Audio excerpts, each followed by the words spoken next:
Bonjour, merci de nous préférer chez vous. On va parler de l'Afrique du Sud, apartheid, les excuses posthumes de l'ancien président Frédéric de Klerk avec Mamadou Diouf. Mamadou, bonjour, vous allez bien? Bonjour Michel, je me porte bien. Allez, les dernières paroles pour corriger un héritage controversé. Dans un message vidéo posthume, Frédéric de Klerk, souvent critiqué pour son manque de remords pour l'apartheid, présente ses excuses complètes et sans réserve. Le dernier président blanc de l'Afrique du Sud est mort jeudi à 85 ans. Alors Mamadou, comme je l'ai dit tout à l'heure, on le critique souvent pour son manque de remords. Frédéric Declercq a fait ce qu'il fallait. Ben, il faut se poser la question pourquoi après la mort. Il faut vraiment se poser la question Mm. parce que à quel moment cette vidéo a été enregistrée, on ne nous l'a pas dit. Pourquoi diffuser la vidéo après son décès? Pourquoi il n'aurait pas pu, en tant qu'homme d'État, venir au niveau de la télévision sud-africaine, exprimer ses regrets, s'adresser directement aux gens pour participer à ce que Mandela a essayé de faire et qu'il n'a pas totalement réussi, faire en sorte que cette nation soit véritablement une nation arc-en-ciel. Parce que s'il est vrai que l'apartheid de façon officielle n'existe plus, d'un point de vue économique, d'un point de vue social, il y a toujours aujourd'hui une certaine séparation entre les blancs et les autres. Il aurait pu le faire, à mon avis, beaucoup plus tôt et ça aurait participé à renforcer davantage la cohésion au niveau de ce pays. C'est vrai, on dit que mieux vaut tard que jamais, mais bon, on n'a pas le temps de le dire félicitations pour ce que tu as dit. Il n'est plus là. Alors, on sait qu'il a 85 ans, il luttait contre un cancer. Alors, il n'a pas pu peut-être le faire un peu plus tôt. C'est quoi? Il a peur de la justice de son pays, Mamadou? Oh, je crois pas, parce que dans le message, d'ailleurs, il dit qu'il l'a dit. Il dit qu'il s'est déjà excusé, certains y ont cru, certains n'y ont pas cru, mais de façon générale, les Sud-Africains considèrent qu'il ne s'est pas excusé. Mieux, on lui reproche parfois des sorties où les gens ont eu l'impression qu'il y avait une certaine nostalgie par rapport à ce système d'apartheid à travers ses propos. Donc ça crée cette controverse-là au niveau des Sud-Africains. Maintenant, est-ce qu'il avait peur? Je ne le crois pas. Je ne le crois pas parce que c'est lui qui a été maître d'œuvre au niveau des négociations secrètes avec Nelson Mandela avant de le faire sortir de la prison. Et bien sûr, qui dit négociation dans ce genre de conditions parle également de clauses que l'on ne va pas voir dans les textes. D'ailleurs, les Sud-Africains ont pendant longtemps posé ce problème. Pourquoi lui, on ne l'a pas convoqué pour venir se présenter devant la commission de justice et réconciliation alors qu'il a été député, il a été plusieurs fois ministre, il a été président de la République. Donc, il a servi le système d'apartheid pendant une très longue période, mais certainement dans les clauses qu'il y avait eu dans la discussion avec le président Mandela, il était prévu que rien ne sera fait contre lui en tant que président de la République, puisque c'est avec lui que ce système allait prendre fin. Et ce n'était pas la seule clause, il y avait d'autres clauses qui sont là, qui créent des difficultés jusqu'à présent.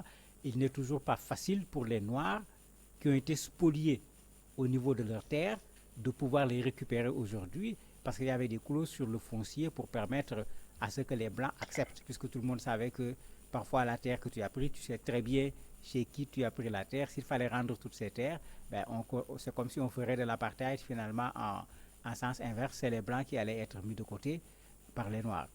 Alors, vous l'aviez dit, il a été député, plusieurs fois ministre et président de l'Assemblée nationale.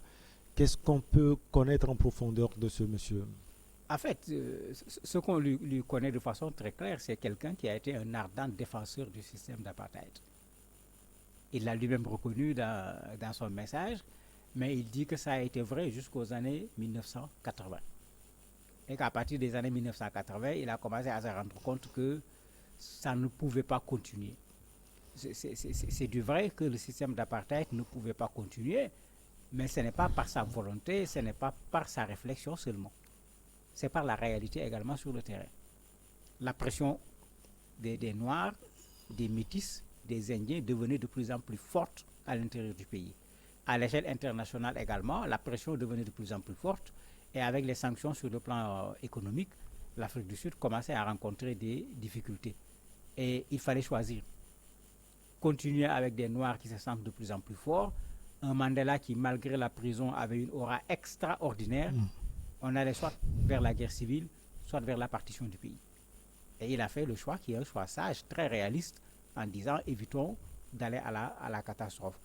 Je crois que par ça, on peut quand même, malgré son passé dans l'apartheid, reconnaître qu'à un certain moment, il a été quelqu'un de réaliste qui a su éviter à l'Afrique du Sud ce qui aurait des conséquences qu'aujourd'hui, personne n'imagine. Vous l'aviez dit aussi, il a su utiliser la ruse pour pouvoir libérer Nelson Mandela. En quoi faisant précisément pour l'histoire? En fait, il y a plusieurs choses. Dans la négociation, il avait compris que là où se trouve l'ANC, là où se trouvait l'ANC à l'époque, ces gens étaient prêts à tout. Alors que Mandela avait gardé sa ligne de conduite malgré la prison. Il est pour une Afrique du Sud qui se partage avec les Noirs, les Blancs, les Métis, les Indiens.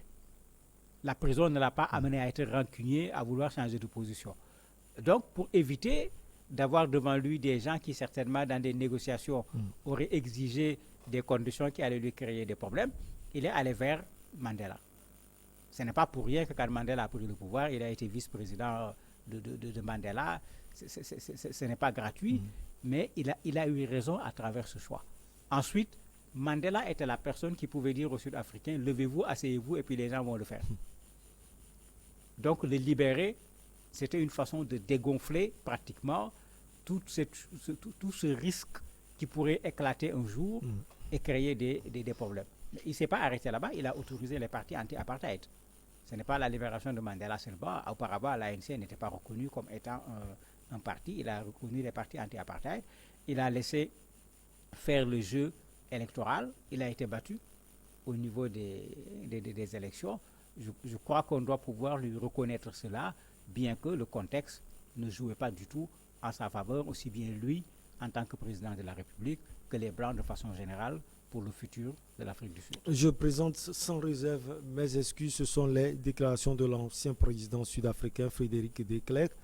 Quelle sera la portée, Mamadou, de ces excuses dans la société sud-africaine aujourd'hui? Mais je me dis que c'est important. C'est vrai que c'est tardif, mais il a été clair.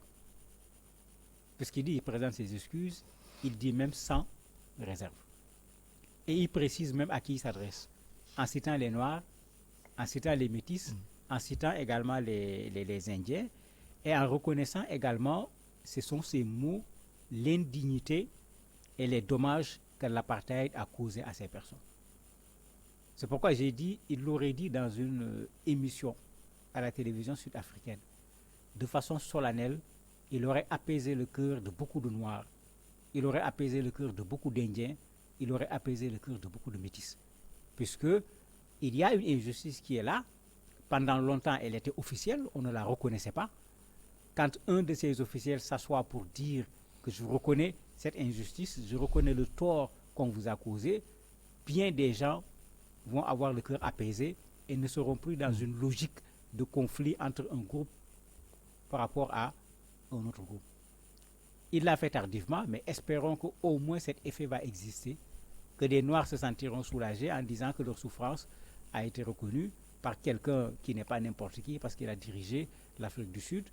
Et espérons que ça crée également en retour la même attitude chez les personnes qui vont l'entendre, que les gens aillent dans le sens du pardon.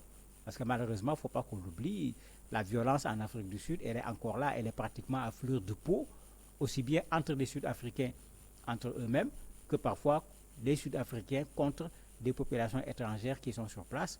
Espérons que ce discours va réveiller un peu chez tout un chacun cette nécessité de vivre ensemble dans la cohésion. L'homme même est issu d'une famille ultra-conservatrice, ça a sans doute agi sur sa politique. Mais bien sûr, c'est toute une éducation d'abord. Et il a été élu par quel parti? Parce que c'est le parti qui défendait bec et ongle l'apartheid, donc ça a été sa conviction. Il l'a dit quand même, il a dit dans sa jeunesse, lui, c'était sa conviction. À partir des années 80, les données ont commencé à changer, les idées ont commencé à changer, mais il ne faut pas qu'on oublie que Mandela n'a pas été libéré en 80.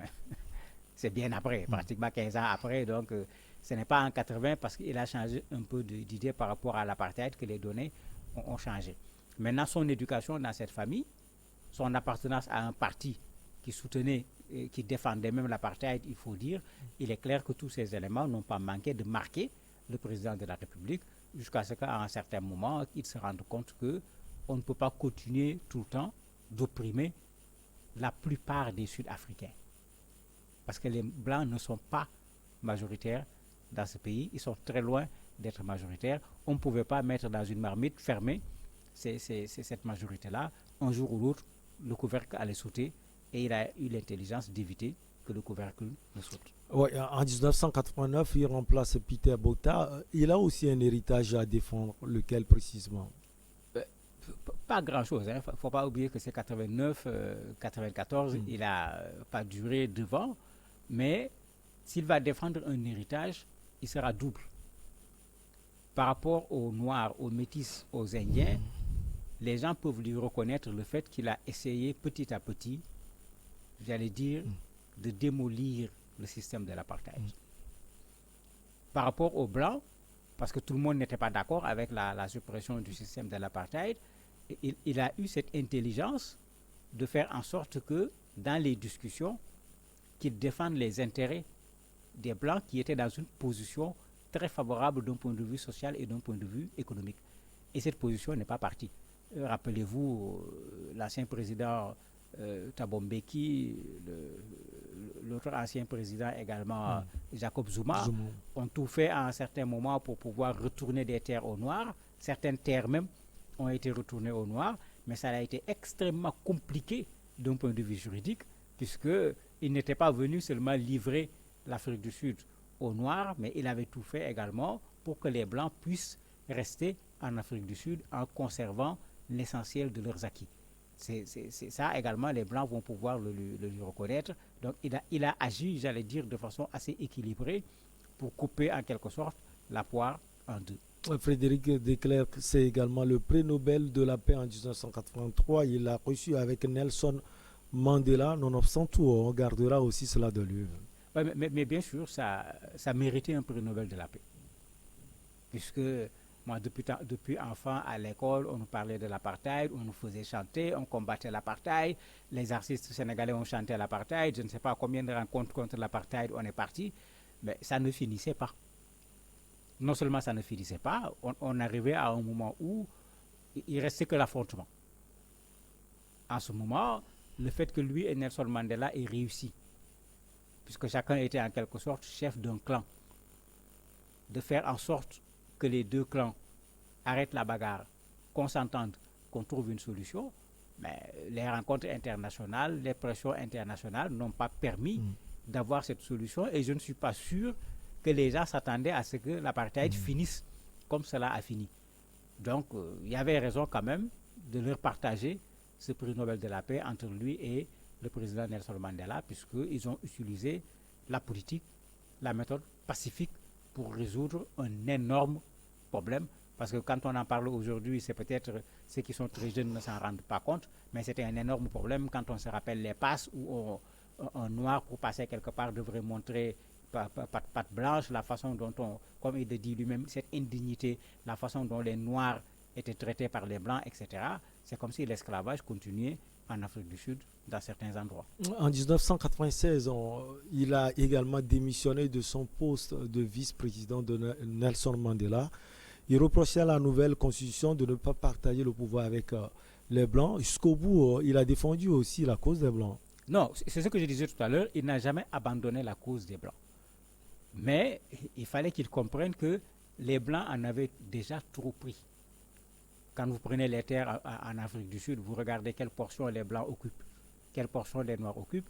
Quand vous regardez l'économie sud-africaine, quand vous regardez les villes, quand vous regardez les habitations, etc., mais il y avait une discrimination qui a permis cette position que les Blancs ont au niveau de l'Afrique du Sud. À la fin de ce régime, nécessairement, il fallait réduire un peu cela. Pas venir l'enlever parce que ce serait faire le contraire, mais il fallait le réduire et lui, il s'est toujours battu pour que ses avantages soient maintenus.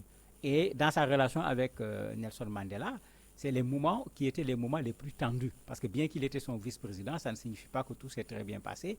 Il y a eu parfois des moments tendus, puisque Mandela également était obligé de défendre la cause de ces Noirs qui ont accepté de ne pas continuer le combat par la force et de le suivre. Il fallait qu'il donne un résultat, tout comme lui également, il fallait qu'il donne un résultat par rapport aux Blancs à qui il avait promis de défendre leur cause. Merci beaucoup à vous, Mamadou Diouf. On marque une petite pause et on reçoit l'invité du jour. C'est le journaliste sportif Henri Akodo.